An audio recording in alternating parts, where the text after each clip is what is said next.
오늘은 본문 말씀을 여러분들에게 먼저 읽어드리지 않고 말씀을 전하면서 몇 가지 정의해 나가고 강론하면서 성경 말씀을 찾아가도록 하겠습니다. 여러분들 알다시피 저의 설교는 규격이 없습니다.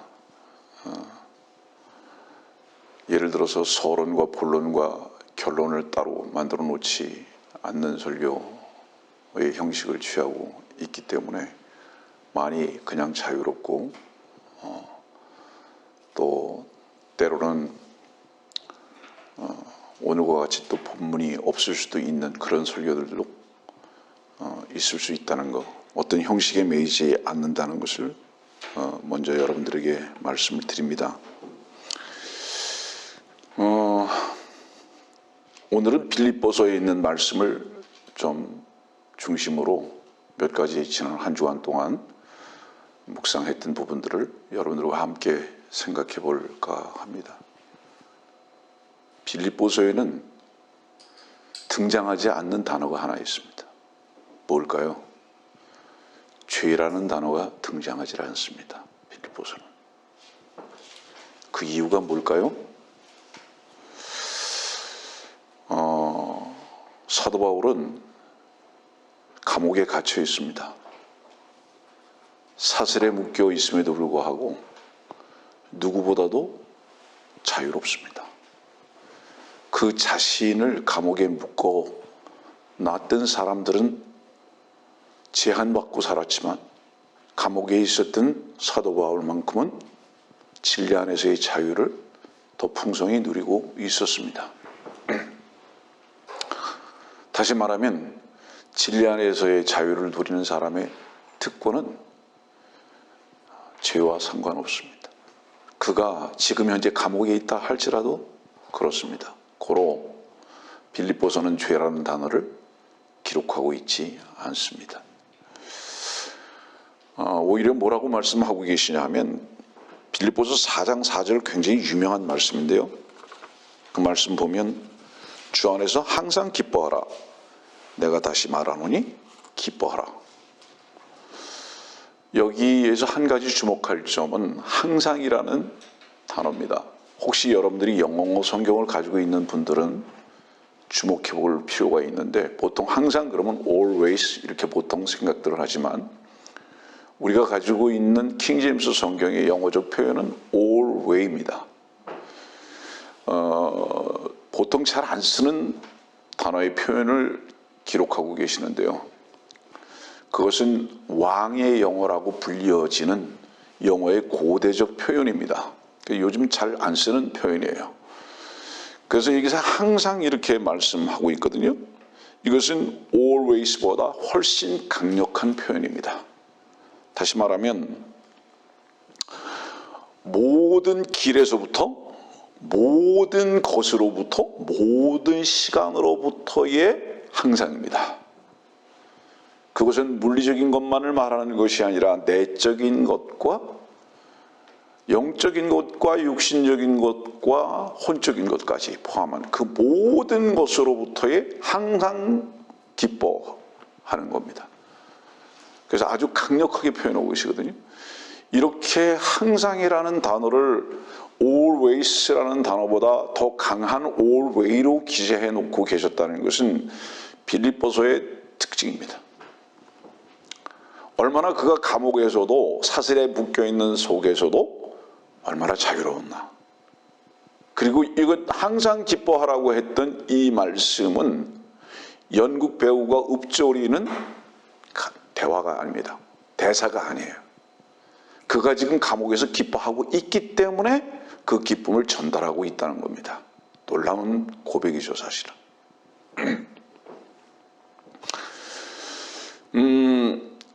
설교를 시작하면서 전 여러분들에게 잠깐 소개하고 싶은 부분이 있습니다. 그게 뭐냐면 미국 대통령 선거의 결과가 매스미디어에서는 오늘 아침 현재로 바이든이 당선이 된 것으로 당선자라는 표현으로 발표를 하고 있습니다. 귀추가 주목됩니다. 왜냐하면 트럼프는 승복을 하지 않았으니까요. 그리고 팩트를 한두 가지를 지금 말하면은 펜실베니아의 개표는 미 연방 대법원 판사가 스탑시켜 놨습니다. 그랬는데도 마지막까지 개표하고 발표한 결과입니다.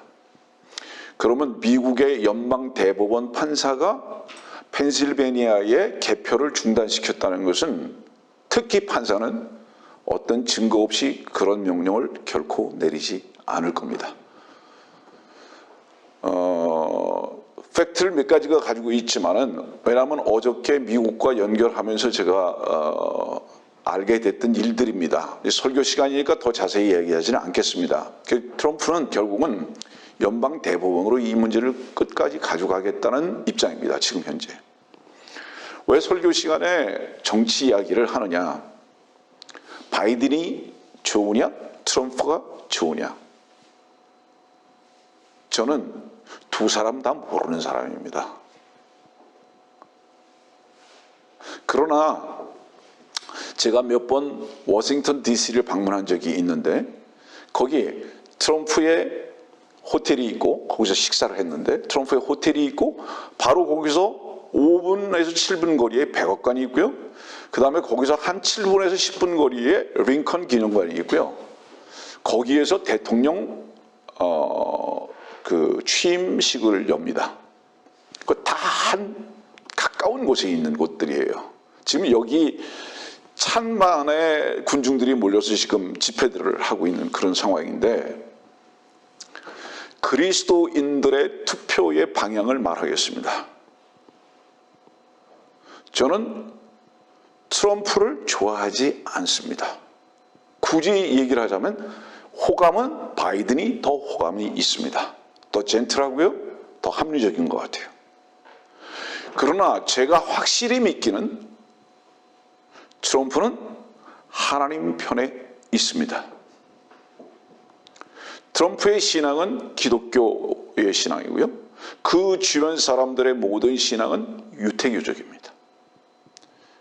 이것이 의미하는 바는 무엇이냐 하면 지금 트럼프는 하나님의 위치에서 볼 때는 지난 4년 동안 쓰셨습니다. 앞으로 어떻게 하실지는 모르겠지만 그 결과 중에 가장 큰 결과 중에 하나가 뭐냐면 몇 주 전에 설교드렸듯이 이스라엘의 예루살렘 회복과 다른 나라들과의 수교를 뒤에서 지원한 것입니다.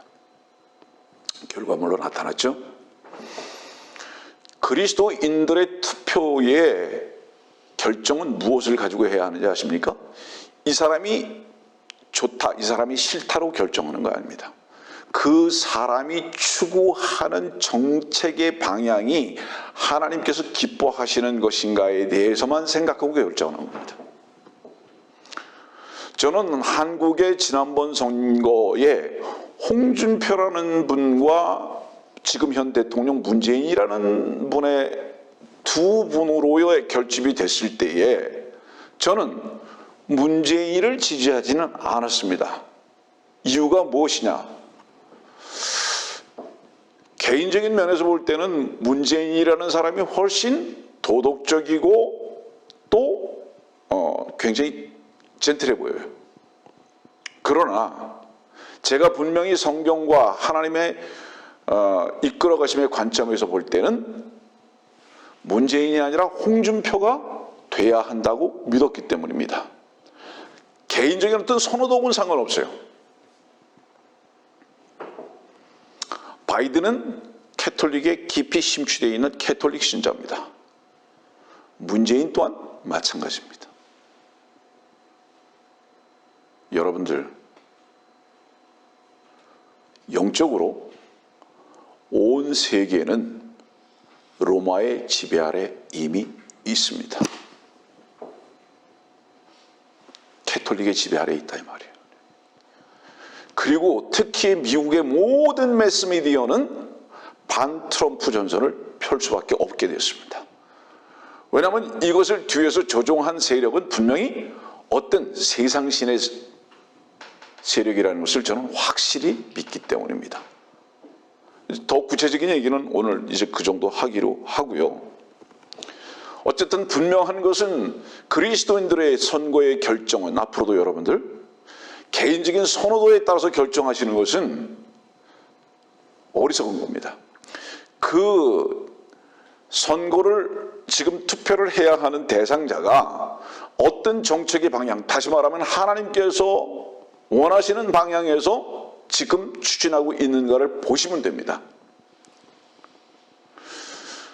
계제에 잠깐 말씀을 드리면요, 저를 향해서도 선호도가 극명하게 갈릴 것입니다.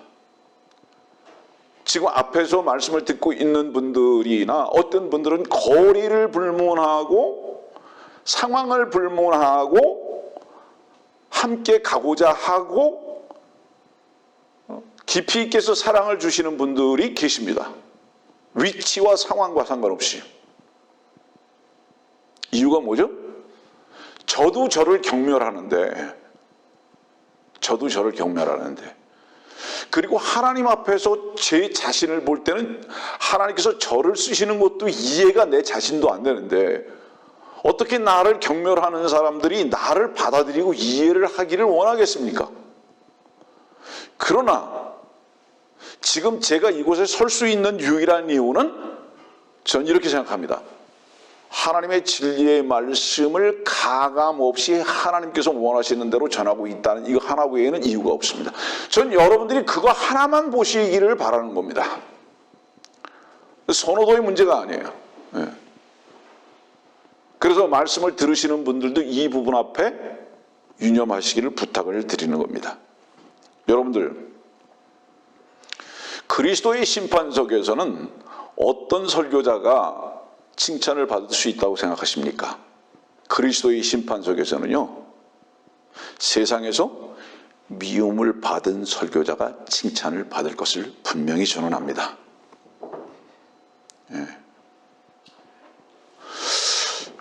왜냐하면요, 지금 이 시대의 설교는 어떤 설교를 하는지 아세요, 여러분들? 빌립보서 4장 19절의 말씀을 한번 봅시다. 그러나 나의 하나님께서 그리스도 예수를 통하여 영광 가운데서 그의 풍요함을 따라 너의 모든 필요를 채워주실 것이라. 여기서 필요를 채워주실 것이라 그랬잖아요. 이 필요는 영어적 표현은 need입니다.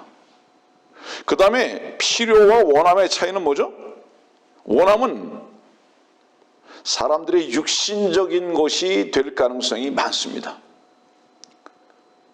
그러나 필요는 하나님께서 우리들에게 반드시 주시기를 원하시는 것입니다. 그것이 필요입니다. 이 말씀을 여러분들에게 드리는 이유가 뭐냐면 사람들은 어리석어서 참으로 자기가 필요한 것이 무엇인지를 모릅니다. 자기의 원하는 것만 생각해요. 나는 승급을 원한다. 나는 공부를 잘하기를 원한다. 나는 다른 사람들에게 인정받기를 원한다. 나는 연봉이 오르기를 원한다. 나는 가정의 화목을 원한다. 그러나 하나님께서는 오히려 그것을 필요로 하시는 하나님이 아니라 오히려 그것을 부인케 하실 가능성이 얼마든지 있는 하나님이십니다. 그래서 하나님께서는 우리들에게 필요한 것을 채워주시기를 원하셨고 바로 이것은 사도 바울의 기도가 되는 겁니다. 그럼 우리들에게 필요한 것은 무엇일까요? 우리들에게 필요한 것은 첫째는 구원이고요. 그 다음엔 믿음이고요. 그 다음엔 하나님의 위로고요. 하나님의 지혜입니다. 이것이 우리들에게 사실은 필요한 것입니다. 그러나 우리들은 이 필요한 것은 늘 두 번째, 세 번째로 아니면 그것은 아예 관심도 없고 우리의 원함을 향해서만 쫓아다니는 것을 우리는 압니다. 이것은 우리가 종의 위치에 있지 않다는 확실한 증거 중에 하나입니다. 우리가 참으로 종이라면 하나님의 필요하심이 무엇인지에 먼저 관심이 있을 것입니다. 왜냐하면 그 필요를 채우시는 하나님께서는 그 필요를 채우시는 이유가 하나님을 바로 섬기기 위한 데 있음을 분명히 우리는 알기 때문입니다. 그래서 여기 원한다는 것은 결국은 이 말씀을 듣고 있는 그 사람의 영적 수준과 바로미터가 같습니다. 여러분들이 지난 한 주 동안 원한 것이 무엇이었는가? 그것이 곧 여러분들의 수준입니다. 가끔 제가 말하지만 강아지는 반드시 훈련시킬 수 있는 조건이 있는데 그거는 작은 먹잇감입니다. 간식이에요, 간식. 작은 간식 하나만 있으면 얼마든지 훈련을 시킬 수 있습니다. 세상신은 여러분들을 무엇으로 훈련을 하기를 원하는지 아십니까? 여러분들의 원하는 세상의 간식입니다. 끊임없이 그것을 가지고 여러분들을 훈련합니다. 그리고 거기에 점점 익숙해 간다면 그 원함을 가지고 세상신은 여러분들을 좌지우지할 수밖에 없을 것입니다. 나의 원함이 무엇인가? 그것이 나의 수준이고 오늘 이 빌립보서 4장 19절에 있는 말씀에 따라서 하나님께서 내게 채워주기를 원하시는 그 채워주심에 대한 기도가 내게 있는가? 이 부분입니다. 빌립보서 1장 18절의 말씀을 보면 이런 말씀이 있어요.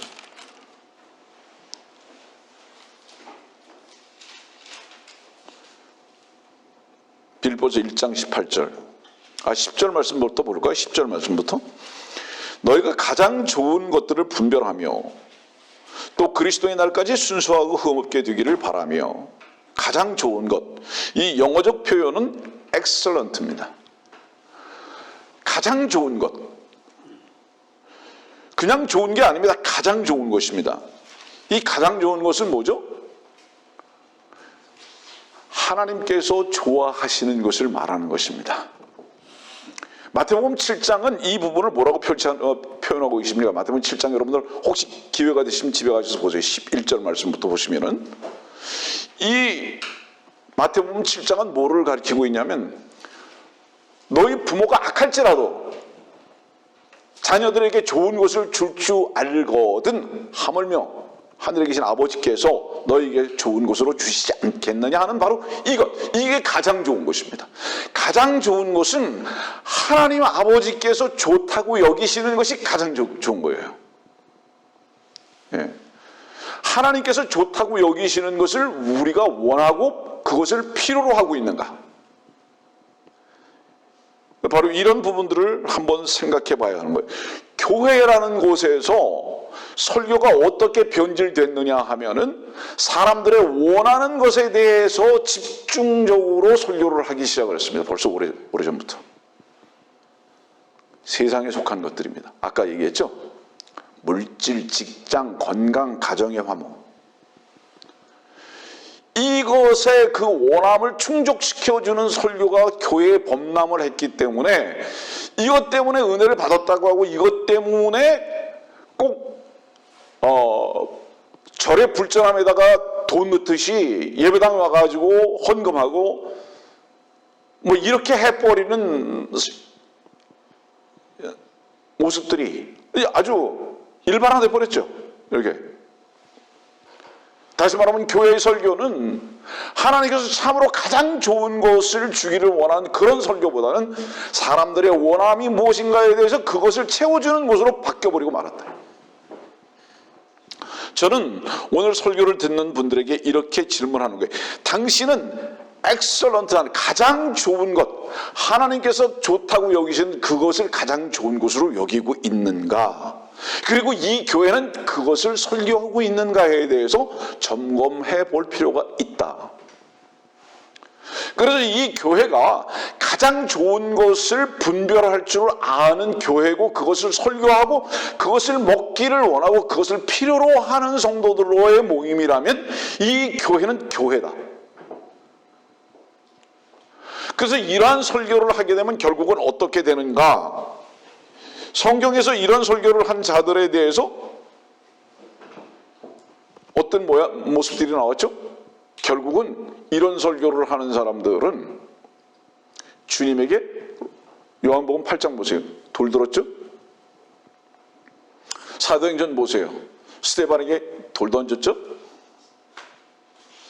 다 그 설교에 여러분들 성경에서 주의 종들이 설교했을 때, 주님과 함께 설교했을 때 돌 들었던 공통적인 것은 뭔지 아세요? 너희는 죄인이다. 너희는 돌이키라. 이 설교입니다. 결국은. 근데 그 설교에 왜 돌을 들었는지 아세요? 우리가 얼마나 엑기스적으로 선하고 착하고 의롭게 사는지를 네가 몰라서 그렇지. 얼마나 그것을 위해서 우리가 땀을 흘리고 금식하고 우리가 노력하는지 아느냐? 그 선을 너는 모르는 자다. 이 반응이 돌을 들은 거예요. 결국은 뭐죠? 성경에 하나님께서 말씀하시기를 의인은 하나도 없고요. 사람들은 전부 다 죄인일 뿐만 아니라 하나님만 참되시잖아요.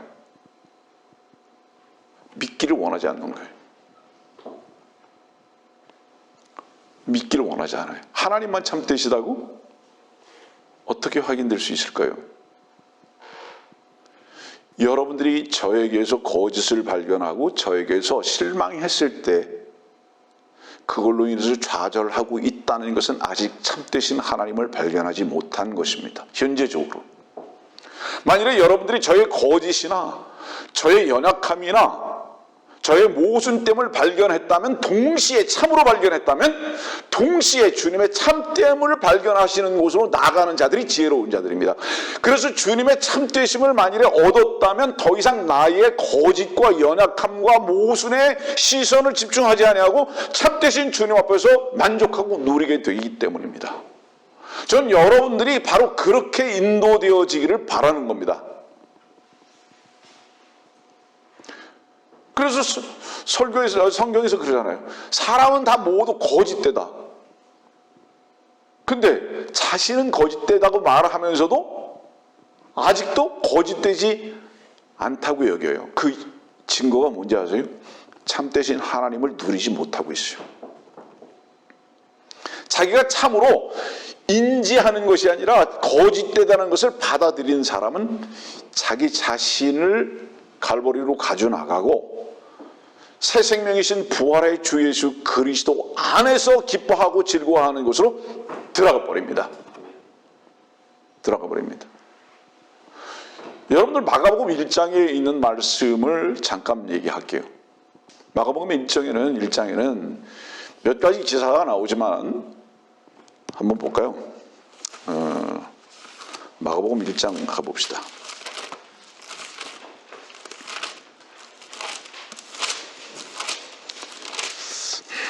40절입니다.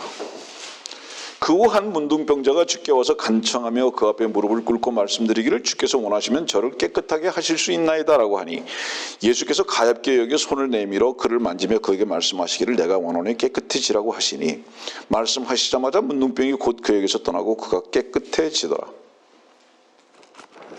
잠깐 주목하세요. 굉장히 중요한 관점을 여러분들에게 지금 제가 전합니다.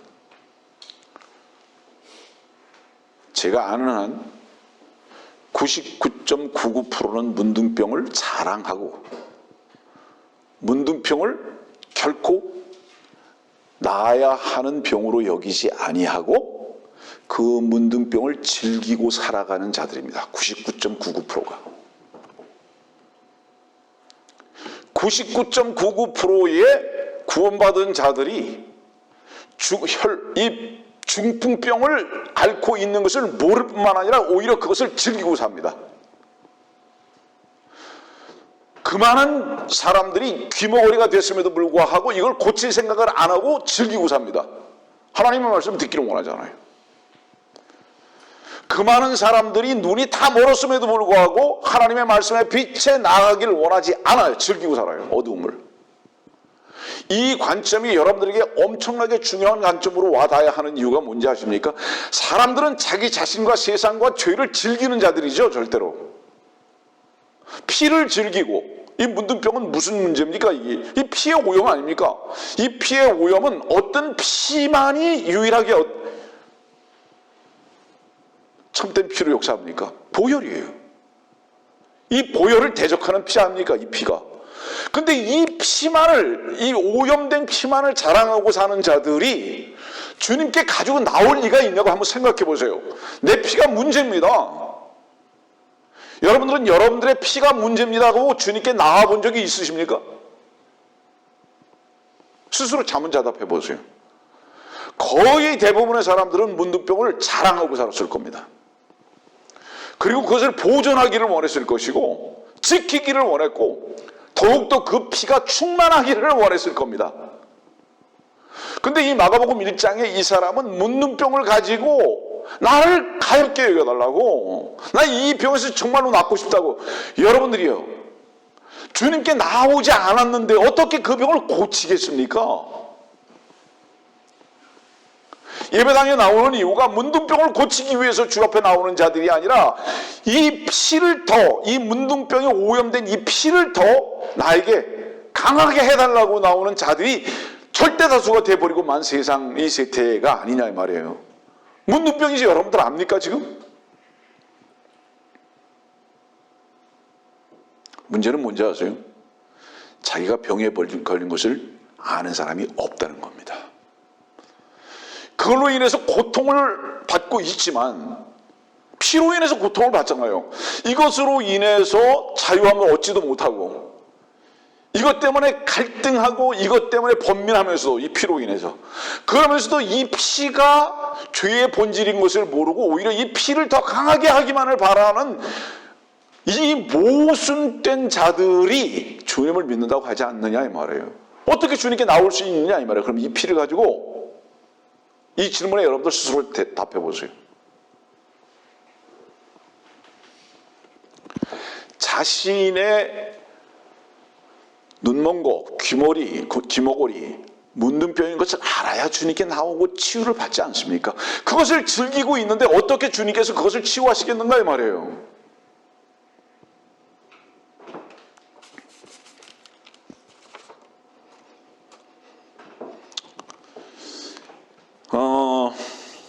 빌립보서 4장 7절 말씀을 한번 볼까요?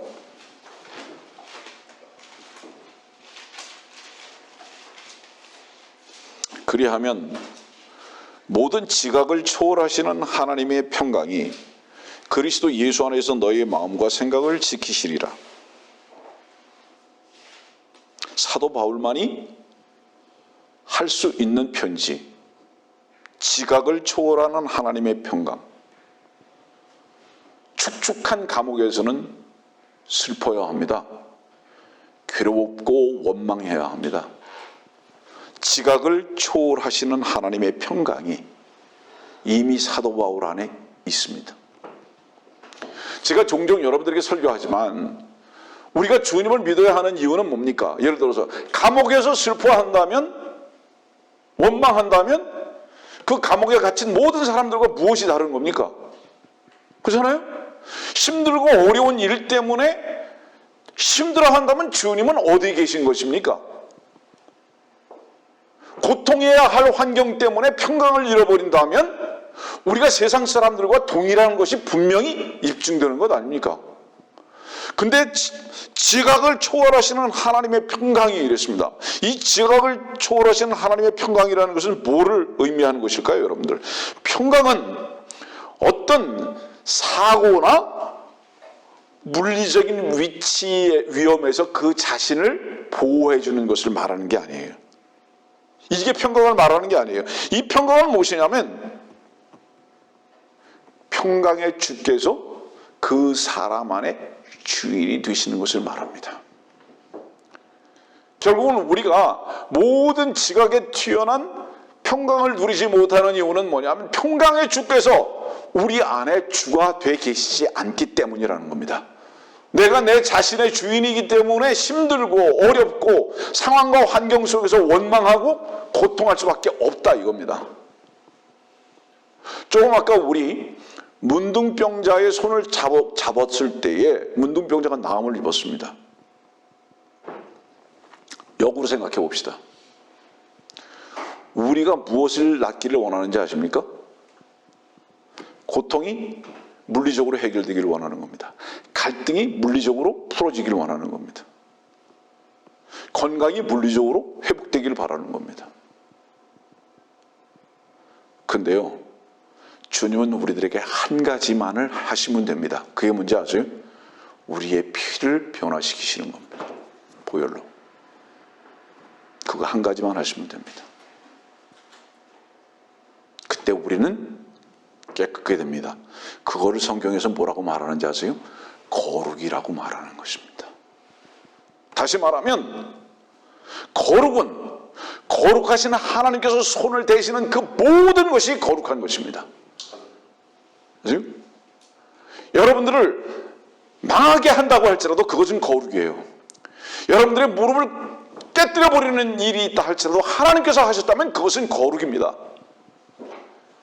우리가 하는 그 모든 것은 성공적인 것으로 보인다 할지라도 그것은 성공이 아니라 헛된 꿈을 꾸는 것입니다. 그래서 가장 좋은 것은 무엇이냐? 가장 좋은 것, 아까 빌립보서 1장에 말씀하고 있는 가장 좋은 것은 가장 좋으신 하나님께서 우리에게 손을 대시는 것입니다. 그것이 채찍이라고 할지라도 그것은 가장 좋은 것이며 그것은 거룩한 것이며 그것은 우리에게 평강을 주실 수 있는 주님의 사랑의 손길이라는 것을 우리는 믿어야 할 것입니다. 그리스도인의 체험은요, 항상 내적인 것입니다. 여러분들 그리스도인의 체험에 대해서 오해하지 마세요. 그리스도의 체험은 반드시 어디로 향하고 있느냐? 우리의 마음으로 향하고 있습니다. 그래서 우리의 마음에 무엇을 주님께서 경험하게 하셨는가?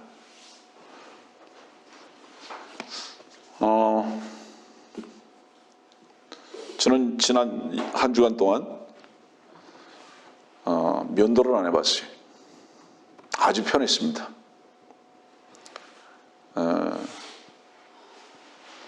거울을 보니까 수염이 이렇게 자랐는데 모습은 그래도 아침에 면도 안 하는 게 얼마나 편했는지 몰라요. 여러분들 이 말씀 왜 드리는지 아세요? 많은 경우에 저는 홀로 지냅니다. 누굴 만날 일도 없어요. 그런데 하나님께서 2018년 12월 이후로, 아니 좀 더 정확하게 말씀드리면 이곳에 와서 1년 4개월 동안 무엇을 제게 가르쳐 주셨는지 아세요? 직접 저에게 가르쳐 주신 것. 누구도 원수라는 이름 앞에 얼굴을 올려놓지 않게 하셨습니다. 누구도 원망이라는 단어 옆에 가로 열고 누구를 집어넣지 않게 해주셨습니다. 누구도 긍휼히 여기고 불쌍히 여기고 용납할 수 있고 축복할 수 있고 사랑할 수 있도록 인도해 주셨습니다. 다 얻었죠 이제.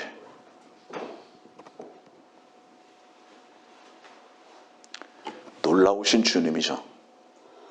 지난 1년 4개월 동안 그것을 주께서 주셨고 그것을 내가 은혜의 선물로 얻었다면 제가 무엇을 필요로 하겠습니까? 이곳에서. 전 진실로 모든 사람을 사랑할 수 있게 되었습니다. 모든 사람을 용납할 수 있게 되었습니다. 누구도 분석하거나 따지거나 옳고 그름을 그 저울 위에 올려놓고 재보거나 이런 모든 허망한 일들을 끝내게 하신 주님. 아, 사람은 사랑받고 용납되어지고 품어져야 할 존재고 주의 사랑으로 나눠야 할 존재이지 어느 누구도 평가받아야 할 존재가 없다는 것을 알게 하셨어요. 왜? 나의 연약함이 발견될수록 주님 앞에서 주님은 왜 나 같은 존재를 사랑하시는가에 대한 분명한 확신을 얻게 하셨기 때문에 그 주님은 놀라운 은혜를 제게 주셨던 것입니다. 그 2년 동안 제게 주셨던 지금 현재의 그 축복을 과연 누가 얻을 수 있었을까요? 저는 진실로 여러분들 앞에 이렇게 간증해요.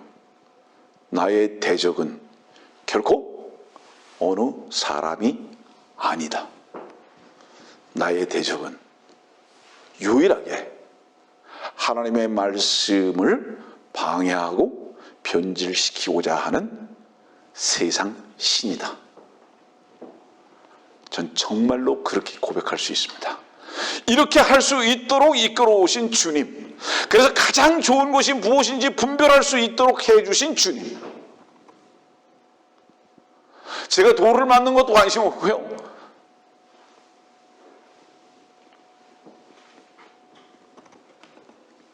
여러분들이요, 가장 좋은 것을 분별하십시오. 그리고 가장 좋은 것을 주님께 간구하십시오. 주님은 우리들에게 제한하지 않으십니다. 밤에 찾아와가지고, 누가 보면 11장 그랬잖아요. 밤에 찾아와 친구한테 계속 달라고 그래요.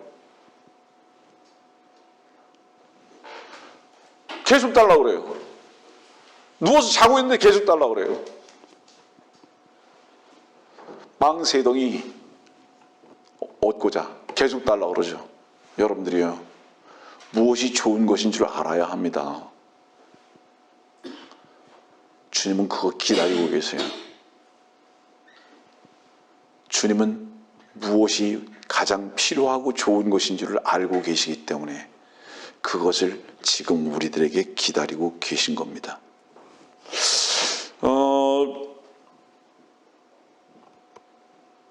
에스겔서 28장을 한번 봅시다. 에스겔서 28장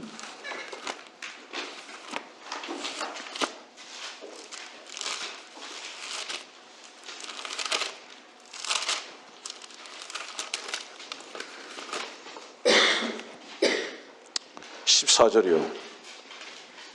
언제 에스겔서 28장을 강론하기를 원합니다. 성경의 가장 어려운 성경 중에 한 부분인데요. 14절, 너는 기름 부음을 받은 덮는 그룹이라. 내가 너를 그렇게 세웠더니 네가 하나님의 거룩한 산 위에 있었고 네가 불의 돌들 가운데를 위아래로 걸었도다. 기름 부음을 받은 덮는 그룹, 누구죠? 마귀입니다. 이 마귀는 그리스도라고 불립니다. 기름 부음 받은 덮는 그룹이에요. 기름 부음 받았다? 그리스도죠. 근데 지금 이 기름 부음 받은 덮는 그룹인 마귀는 고린도 후서에는 뭐라고 표현하고 있습니까? 이 4장 4절인데요. 안 읽겠습니다. 세상 신이라고 표현하고 있습니다. 이 세상 신은 세상을 향해서 매력적으로 보이게 만들었습니다. 다시 말하면 자기를 가장 매력적인 존재로 보이도록 한 거죠. 주님은 어떤 존재죠? 흠모할 만한 것이 하나도 없도록 만들어졌고요, 주님은. 그래서 사람들의 얼굴을 가리워버렸습니다. 뉴스 시간에 어떤 사람이 나오는 뉴스는 듣고 싶지 않고 보고 싶지 않아서 다른 데로 채널을 딱 돌립니다. 이유가 뭔지 아세요? 전 그 사람 모릅니다. 그러나 그 사람이 추구하는 정책적 방향이 분명히 마귀의 세상신의 일인 것을 확실히 알기 때문에 제가 제 마음속에서 더 이상 그 얼굴을 볼 수가 없어요. 채널을 바꾸는 겁니다. 그러나 세상 사람들의 입장에서 볼 때는 가장 매력적입니다. 그러한 일들이. 여러분들, 많은 사람들이요, 주님을 향해서는 그 얼굴을 돌립니다. 실어버린 바 됐어요. 흠모할 만한 것이 하나도 없습니다. 이유가 뭔지 아세요? 그분을 만나려면, 그 얼굴을 보려면 가시면류관을 동시에 봐야 하기 때문입니다. 그 얼굴을 보려면 동시에 그분이 불에 타고 있는 모습을 볼 수밖에 없기 때문에, 그렇기 때문에 그 모습을 보기를 원하지 않는 것입니다. 여러분들이 그 주님과 반드시 동일한 위치에 있으려면 먼저 여러분들이 심판의 위치에서 발견되어져야 하고, 십자가에서 그분을 볼 수밖에 없는 바로 이 시작점에 있기 때문에 그분의 얼굴을 돌리는 겁니다. 내가 원하지 않아요. 그러나 지난주에도 말씀드렸듯이 여러분들이 먼저 그분을 그곳에서 만나지 않는다면 결코 여러분들은 심판 속에서 만날 것입니다. 전 그래서 그분이 비록 불타는 그곳에 계시고 그분이 비록 십자가에서 가시면류관을 쓰고 계시면서 고통 중에 있다 하실지라도 전 그분을 보기를 원합니다. 그것이 가장 좋은 것인 줄을 알기 때문입니다. 그것을 알게 하셨잖아요. 자, 여러분들 보세요. 마태복음 27장이에요. 주께서 십자가에 달려 죽으실 때에 해가 그 빛을 잃었죠. 이 의미를 다른 부분 속에서 여러분들에게 잠깐 소개할게요. 해는 창세기 1장에 보면 무엇을 나타내고 있죠? 날들을 변화시키는 거예요. 바꾸는 거예요. 이게. 해가 그 얼굴을 가렸다는 것은 뭐를 얘기하는지 아세요? 그 날부터 그 이전과 이후를 나눠버린 겁니다. 역사적으로는 AD와 BC와 AD를 주님의 오심으로 나누고 있지만은 전 개인적으로 사실은 이 역사의 기점을 언제부터 나누냐? 마태복음 27장에 그 태양이 빛을 가렸을 때입니다. 그때부터 BC와 AD를 저는 나눕니다. 개인적으로 주님 안에서는. 왜냐하면 그때로부터 모든 지난 세상은 끝났고 이제 새롭게 그 새로운 시대가 열리는 바로 그 기점이거든요. 여러분들은 BC와 AD를 주님의 오심으로 만일에 정하는 그 속에서 산다면, 이 태양력 속에서 산다면 어떤 부분에서는 세상 신에게 붙들린 삶을 산다고 해도 결코 과언이 아니다. 우리 그리스도인들은 마태복음 27장에서 그 태양의 빛을 잃었을 때부터의 그리스도의 역사 속으로 시작되는 것을 믿는 자들이다. 그래서 그 지난 날들은 모두 다 끝난 거예요. 그 태양의 빛을 가렸을 때 다 끝났다 이 말이에요. 이게 사실은 신약과 구약의 기점이죠. 제가 조금 아까 에스겔서 28장을 읽어드린 이유는 뭔지 아세요, 여러분들? 이 빌립보서에는요 자주 등장하는 말씀이 뭔지 아세요? 여기 지금 1장 1절도 봅시다. 예수 그리스도의 종 바울과 디모데는 빌립보에 있는 그리스도 예수 안에 있는 모든 성도들과 감독들과 집사들에게 편지하노니 하나님 우리 아버지와 주 예수 그리스도로부터 은혜와 평강이 너에게 있을지어다. 여긴 보면 반복적으로요 예수 그리스도와 그리스도 예수가 반복해서 계속 나옵니다. 이 부분에 대해서는 지금 설교를 가르칠 시간은 없고요. 분명한 것은 이유가 있습니다. 예수 그리스도 그리스도 예수 이렇게 다른 순서로 말씀하고 있는데 제가 오늘 에스겔서 28장을 여러분들에게 말하면서 무엇을 지금 여러분들에게 증거하기 위해서 이 말씀을 읽어드렸냐 하면 그리스도는 될지는 모르지만 아니 추구하고 있지만 결코 예수는 될 수 없는 자입니다. 예수만이 참 그리스도이신 이유가 뭐냐? 그분만이 예수를 지나오셨습니다. 그래서 기름 부은 덮는 그룹인 이 에스겔서 28장에 적그리스도 세상신은 절대로 그리스도는 되려고 하지만 이 그리스도가 될 수 없는 이유는 그가 예수라는 관점에 한 번도 있어본 적이 없기 때문입니다. 이 예수라는 관점은 무엇이죠? 죄를 사하기 위해서 인간의 몸을 입고 오셔서 죽은 겁니다. 이 사랑을 나타낼 수 있는 존재는 아닌 거예요. 그러나 우리의 주는 나를 위해서 죽으신 예수였었고 나를 위해서 대신 사셨던 그리스도였기 때문에 그분만이 참 그리스도신 것입니다. 그래서 그 그리스도 안에서는 모든 기쁨과 평강과 자유함과 풍성함의 누림이 있다는 것을 오늘 우리는 이 빌립보서에서 확인할 수 있는 겁니다.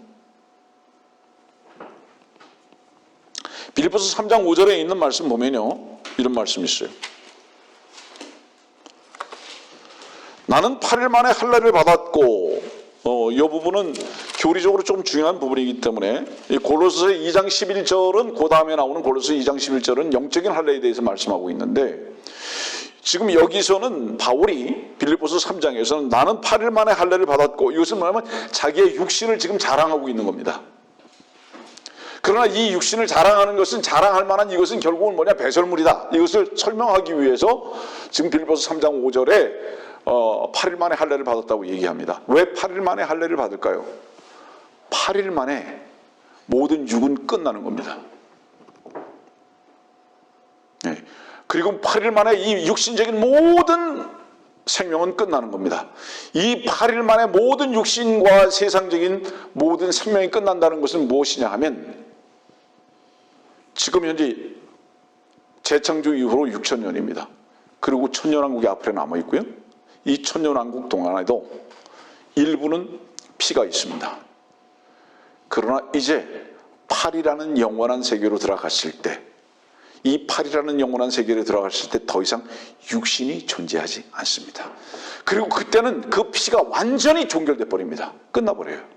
그래서 8일 만에 할례를 받았다는 것은 하나님의 일곱으로 일하시는 하나님의 경륜의 관점에서 볼 때, 이제 8일째 되는 날은 이 피가 완전히 종결돼 버린다. 죄가 끝나는 거예요. 완전히 끝나는 거예요.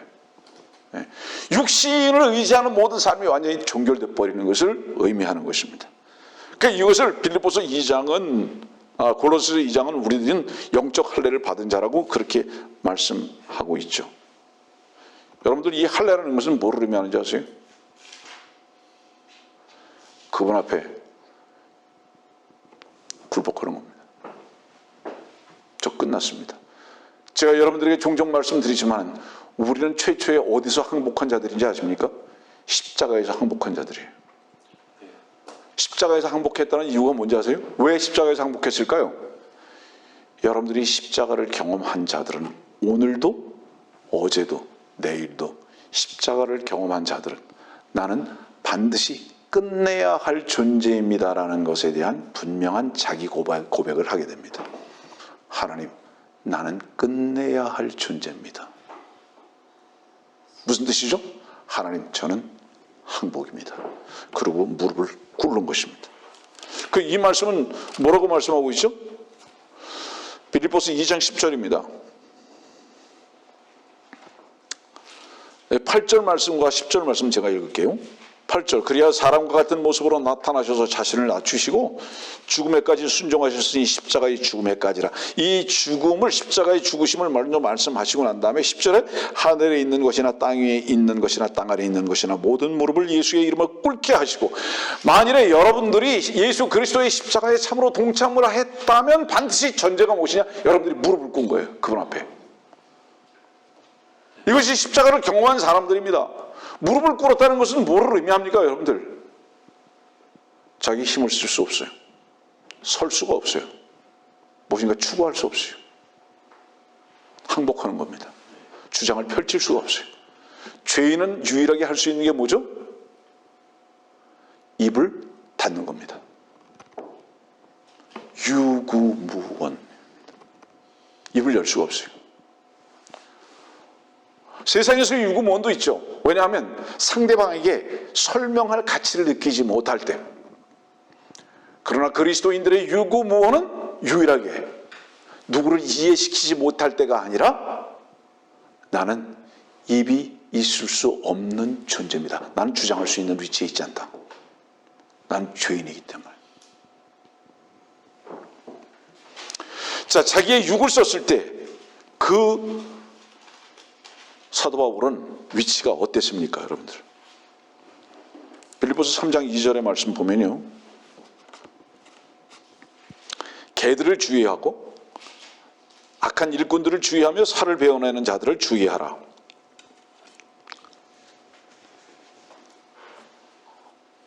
개는 개를 기가 막히게 알아봅니다. 멀리 있어도 알아보라. 작은 개도 큰 개를 알아보고요, 큰 개도 작은 개를 알아봐요. 종류가 다르데도 왜 이렇게 개는 개를 잘 알아보는지 몰라요. 맞죠, 여러분들? 지금 이 개를 주의하고 악한 일꾼들을 주의하고 살을 베어내는 자를 주의하라. 누가 이거 기록했죠?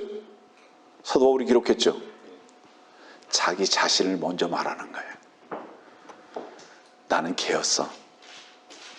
나는 악한 일꾼이었고 나는 살을 베어내는 자였어. 이게 뭐예요? 자기는 십자가를 대적했고 자기는 개였고, 이게 뭐예요? 육신을 자랑했고. 이 육신을 자랑했다는 건 뭐예요? 나는 내 자신이 의롭게 사는 거, 내가 최선을 다해서 죄를 짓지 않으려고 몸부림쳤던 거, 난 이런 존재였다. 그리고 지금도 그것을 너희가 참으로 깨끗게 살아, 선하게 살아, 죄 짓지 마라 하고 사는 바로 그것을 설교하는 자들이 개고, 바로 육신을 자랑하는 자들이, 바로 이런 자들이 악한 일꾼이고, 이런 자들 주의하라, 가까이 하지 말아라. 사도 바울이 지금 자기 얘기하고 있는 거예요. 개는 개를 너무 잘 알아보는 거예요. 여러분들, 제가 왜 종교와 율법에 속한 자들을 그렇게 정확하게 알고 그것이 집중하는지 아십니까? 제가 개이기 때문에. 저의 지난 날이 바로 개였기 때문에, 육신을 자랑하는 자였기 때문에. 그런데 자랑할 만한 육신이 있었느냐? 사도 바울같이 자랑할 만한 육신도 없었어요. 온 육신에 딱지투성이었는데도 불구하고, 근데도 그것은 발견하지 못하는 위선자로의 삶을 살았다 이 말이에요. 그러면서 뭐라고 얘기했습니까? 사람들한테, 또 학생들한테 뭐라고 가르쳤던 거예요? 선하게 살아라고, 악하게 살면 안 된다고, 죄 짓지 말라고. 내 자신이 죄 덩어리면서 그걸 설교했다 이겁니다.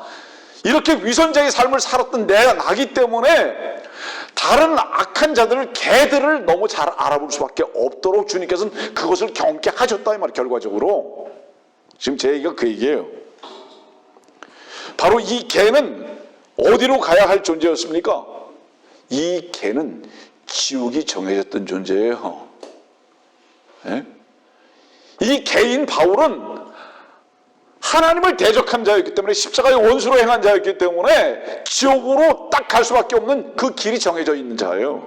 여러분들이요, 오늘도 자기의 의의를 자랑하고 자기의 피를 써서 착하고 의롭게 살려고 하는 몸부림을 치고 있는 당신의 그 길의 끝에는 불이 있다. 지옥이 있다. 오늘 우리는 주의 말씀의 빛으로 우리를 발견할 수 있게 되길 바란다. 말씀의 빛으로 우리 자신을 발견했을 때는 우리가 더 이상 좌절하거나 실망하거나 우리가 고통 중에 있지 아니하고, 참으로 차라리 내 자신을 끝내야 되겠다라는 그 위치에 있지 아니하고, 참으로 말씀의 빛으로 자기 자신을 발견한 자는 그 빛으로 인한 자유함을 맛보는 것입니다. 마귀가 우리를 보게 하는 것은 우리로 나 자신을 끝장내버리고, 이 육신적으로 끝장내버리는 걸 말하는 거예요. 십자가로 가는 게 아니라, 마귀가 우리를 보게 하는 것은 나라는 존재를 가지고 실망하고 좌절케 해서 인생을 끝내야 되겠구나, 여기로 데려갈 수밖에 없지만은, 왜? 그 마귀의 끝은 자살이었기 때문에. 그렇잖아요, 유다 이스카리오. 그러나 주님은 그런 존재였기 때문에 다시 사신 분이시기 때문입니다. 그래서 우리가 주의 말씀의 빛으로 우리 자신을 발견할 수 있다면 우리는 더 이상 고통하지 아니하고, 죽기를 원하는 자들이 아니라 새로운 삶을 필요로 하고 그 새 생명 속에서 사는 법을 배워나갈 수 있도록 인도함을 주신다 주께서. 바울은 얼마나 자기 자신을 자랑하고 살았는지, 육신을 위해서 얼마나 몸부림치면서 살았는지. 그러나 그는 사실은 누가복음에 있는 말씀에 따라서 그는 어디 있었죠? 그는 탕자였으며 그는 큰아들이었습니다. 돌아오지 않은 탕자요. 자기 스스로 부유하게 되려고 하는, 자기 스스로 아버지를 흉내내려고 했던 자, 너무나 멀리 있었던 자. 여기 지금 육신을 쓰는 것들은 뭐죠? 이거 배설물이라고 그랬잖아요. 여러분들, 이 육신을 쓰는 배설물, 쓰레기를 가지고 진주와 보물을 바꿀 수 있다고 생각하십니까? 그건 불가능하죠. 그리스도를 얻기를 원하십니까? 여러분들의 육신의 자랑을 쓰레기로 발견할 수 있는 자들이 되어야 합니다. 가장 고상한 건 무엇인지 아세요? 그리스도를 아는 지식입니다. 여러분들. 예? 참 우리가 얼마나 어리석은지요. 하나님을 아는 지식은요, 주님을 아는 지식은 우리가 우리 자신을 십자가에 부인할 때 외에는 얻을 수 없습니다. 주님은 우리를 십자가로 가기를 원하시지, 우리 자신이 우리를 책임지는 좌절과 우리를 끝내는 곳으로 가기를 원하지를 않으시는 거예요. 십자가는 이미 어땠죠? 2000년 전에 우리를 위해서 그 모든 우리의 모습을 끝내버리신 바로 그곳입니다. 그곳에서 여러분들이 발견되어진다면 다시 부활의 주로 우리 안에 계신 주님도 얻게 될 것이기 때문입니다. 그런 사람들은 뭐죠? 사는 것이 그리스도니 죽는 것도 유익하다. 아까도 말씀드렸죠? 주님께서 우리를 손대시는 것은 어떤 것도 유익한 것입니다. 빌립보서 4장 4절 다시 한번 볼게요. 주 안에서 항상 기뻐하라. 내가 다시 말하노니 기뻐하라. 우리의 슬픔과 고난과 곤고함과 우리의 좌절은 우리의 위치가 어디 있다는 것을 알게 하시기 위한 건지 아세요? 왜 힘든지 아세요? 왜 고민이 있는지 아세요? 주 밖에 있다는 것을 분명히 그 속에서 아십시오. 여러분들 안에 여러분들을 둔 거예요. 세상 안에 여러분들을 둔 것입니다. 주 안에만 항상 기쁨이 있습니다. 주 안으로 들어가 보세요. 자, 여러분들 보세요. 항상 기뻐하라. 어떤 자들이 항상 기뻐할 수 있습니까? 어떤 자들이? 좀 쉽게 말할게요. 항상 기뻐할 수 있는 자들은 무엇인가 미쳐 있는 자들입니다. 상황에 의해서 붙들려 있질 않아요. 미친 게 뭐를 말하는지 아세요? 상황 파악이 안 되는 걸 말하는 거예요. 미친 거는. 주 예수 안에 들어가 보세요, 여러분들. 주 안에 들어가 보세요. 미쳐버립니다. 어디에 미치는지 아세요? 세상을 완전히 심판해버리신, 그리고 기뻐하실 수밖에 없는 평강의 주님께 미쳐버린 자들은 혼자 웃을 수 있어요. 어떤 상황에서도 그 기뻐하시는 주님으로 인해서 기뻐할 수 있어요. 그런 자들에게 세상 신이 어떻게 손을 댈 수 있겠습니까? 때려도 기뻐할 수 있잖아요. 맞아도 기뻐할 수 있잖아요. 갇혀도 기뻐할 수 있잖아요. 저는 오늘 여러분들에게 로마서 8장에 있는 말씀을 잠깐 전하겠습니다. 로마서 8장 35절.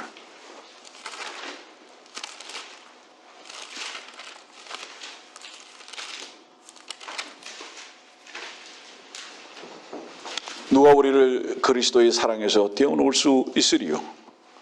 환난이나 곤경이나 박해나 기근이나 헐벗음이나 위험이나 칼이랴.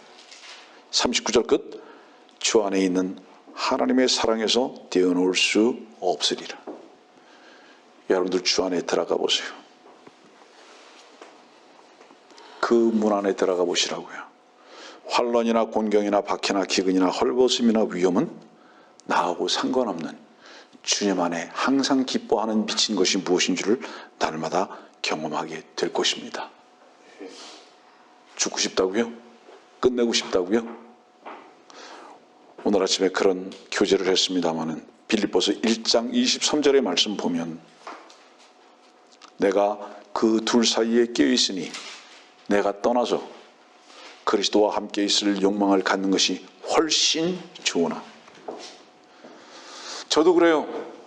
주님, 저 언제 데려가실 겁니까? 저 세상에 미련 없습니다.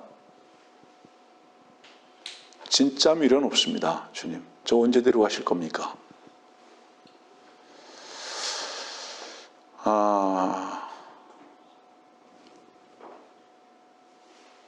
사도 바울은 그리스도와 함께 있을 욕망을 갖는 것이 훨씬 좋다고 이 세상을 떠나가지고.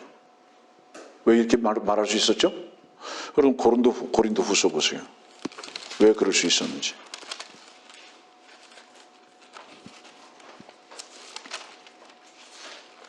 고린도후서 12장이죠. 2절입니다. 내가 14년 전에 그리스도 안에서 한 사람을 알았는데 그가 몸 안에 있었는지 나는 말할 수 없고 몸 밖에 있었는지 나는 말할 수 없지만 하나님께서는 아시느냐. 그 사람이 셋째 하늘로 끌려 올라간다냐. 내가 이런 사람을 아노라. 그가 몸 안에 있었는지 몸 밖에 있었는지 나는 말할 수 없지만 하나님께서는 아시느니라. 그가 나고로 끌려 올라가서 말로 다 설명할 수 없는 말을 들었는데 그것은 사람들에게 말하도록 허락되지 않은 것이라. 자, 이미 낙원을 맛봤거든요.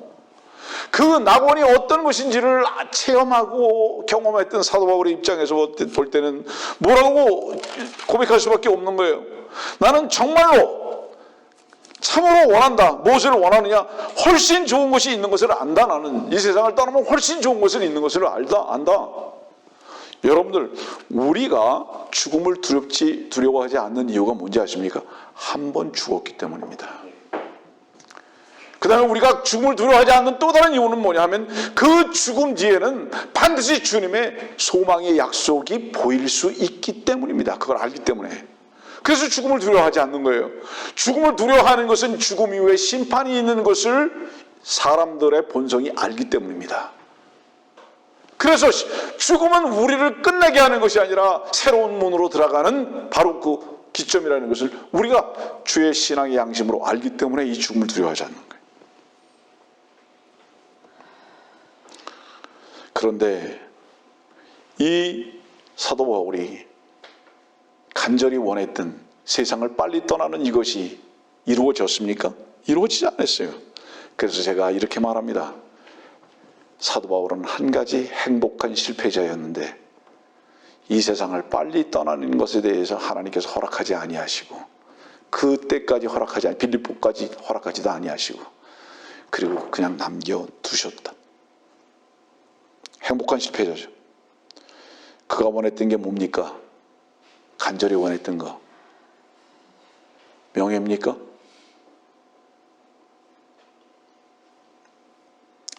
피가 더 뜨거워지는 겁니까? 물질입니까? 아닙니다. 그가 원했던 것은 빨리 주님께 돌아가는 것이었습니다. 여러분들의 원하는 것이 세상 것이라면 여러분들이 하나님의 피로를 채우기를 원하는 것이 아니라 세상의 것을 여러분들이 원한다면 세상의 것을 가지고 있는 세상 왕이 여러분들을 가지고 놀 것입니다. 그것 가지고 여러분들을 울게 만들고 웃게 만들고 그렇게 됐을 때 그것으로 가지고 울고 웃는 자들을 주의 말씀 속에서는 어떻게 평가하게 될까요? 저것이 헛것을 봤구나. 명심하십시오. 세상 것을 가지고 만일에 여러분들이 울고 웃는다면 그것은 헛것을 봤구나 라고 평가받을 것이다 이 말이에요. 헛것을 보고 있다.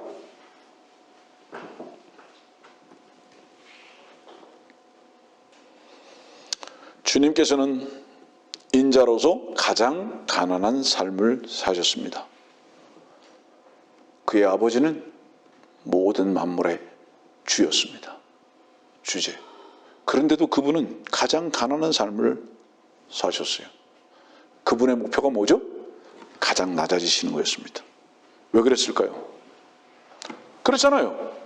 여우도 굴이 있고 공중에 나는 새도 깃들일 곳이 있지만 인자는 머리 둘 곳 없다. 육신의 몸을 입고 온 그분은 머리 둘 곳이 없어요. 그렇게 가난하게 사셨어요. 이유가 뭘까요?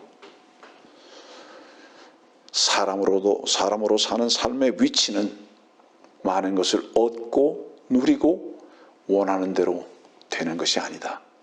필요를 위해서 이 땅에 있다. 하나님께서 너에게 무엇인가를 주기를 원하는지 아느냐? 그 필요에 동참하게 하기 위해서 너는 이 땅에 있다. 그분이 낮아지시고 가난해지신 것은 낮아져 있는 자들과 가난해져 있는 자들과의 하나된 연합을 위해서 그분은 낮아지셨습니다. 주님께서 유일하게 증오하셨던 게 뭡니까? 말씀 결론 내립니다. 주님께서 유일하게 증오하셨던 것은 죄입니다. 그런데 아이러니죠. 죄로 인해서 감옥에 갇혀있던 사도 바울이 빌립보서에 죄라는 단어를 쓰시지 않은 것 같이 주님께서 가장 증오하셨던 것이 죄인인데 죄인 중에 가장 더러운 죄인인 저의 친구가 되실 수 있다는 것. 이 모순을 설명해 보십시오. 주님으로부터 여러분들은 이해받으신 자입니까?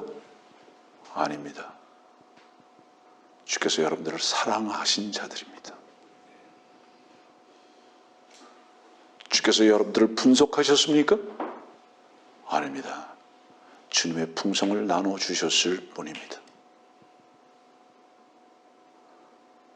우리는 이 사랑 안에 있다면 모든 자들을 그리스도 안에서 용납할 수 있으며 사랑할 수 있음을 분명히 누리며 사는 자들이 될 수 있는 겁니다. 신비하죠. 하나님께서 나를 사랑하셨다. 어떻게 설명할 겁니까? 하나님과 우리 사이는 설명하는 것이 아닙니다. 이해하는 것도 아닙니다. 단 사랑을 우리들에게 베푸셨을 뿐이라는 것. 이것은 우리 주변에 있는 모든 사람들에게 이 사랑을 전할 수밖에 없는 위치로 우리를 데려가십니다. 오늘 우리는 빌립보서에 있는 말씀을 통해서 지난 한 주 동안 잠깐 묵상했던 부분을 여러분들에게 말씀드렸는데 항상 주 안에서 기뻐할 수 있는 주님으로 미친 자들의 삶을 우리들의 간구와 기도와 목표로 삼아야 할 줄 압니다.